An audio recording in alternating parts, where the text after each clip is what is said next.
તાપી જિલ્લામાં માનવતાનું અનોખું ઉદાહરણ સામે આવ્યું છે, જ્યાં સેવાકીય પ્રવૃત્તિ માટે જાણીતા લાયન હાર્ટ ગ્રુપ દ્વારા હનુમાન જન્મોત્સવના પવિત્ર પર્વે અનોખી સેવા કરવામાં આવી હતી। સોનગઢમાં વર્ષોથી હોટલમાં કામ કરતા એક વૃદ્ધનું વ્યારાની રેફરલ હોસ્પિટલમાં અવસાન થતાં તેમના કોઈ વાલી વારસો ન હોવાથી ગ્રુપના અધ્યક્ષ રાજુભાઈ જાદવ અને ટીમ તાત્કાલિક હોસ્પિટલ ખાતે પહોંચી ત્યારબાદ હિન્દુ રીતિ રિવાજ મુજબ અંતિમ યાત્રા કાઢી ચિંતામાં અગ્નિ આપવામાં આવી હતી।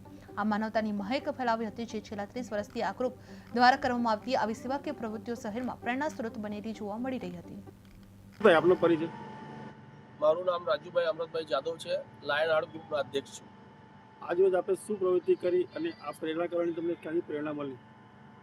આ અમે લાયન હાર્ટ ગ્રુપ જે છે, અમે છેલ્લા 30 વર્ષથી સેવાકીય પ્રવૃત્તિ કરતા આવે છે, જેમાં કે બ્લડ કેમ્પ હોય કે કોઈ બિનવારસી લાશ હોય કે દવાખાનામાં કોઈને કંઈ જરૂર હોય તો અમારા લાયન હાર્ટ ગ્રુપના તમામ મેમ્બરો મળીને એને જે યથાશક્તિ પ્રમાણે મદદ જોઈએ તે બધી મદદ અમે કરતા આવેલા છે। આજરોજ શું સેવા કરી આપણે? આજ રોજ મને એક અજાણ્યા વ્યક્તિનો એક ફોન આવેલો કે ભાઈ જનરલ હોસ્પિટલમાં એક ડેડ બોડી છે, એ ભાઈ લગભગ અમદાવાદના છે ને એનું અંતિમ વિધિ કરવાનું કોઈ નથી, એક જ ભાઈ એના સાથે છે, તે બી એને ઓળખતા છે ખાલી।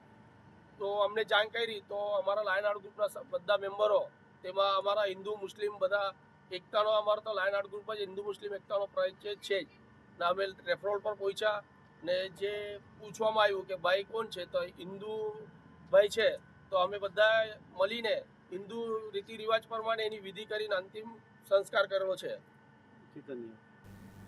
ભાઈ આપનો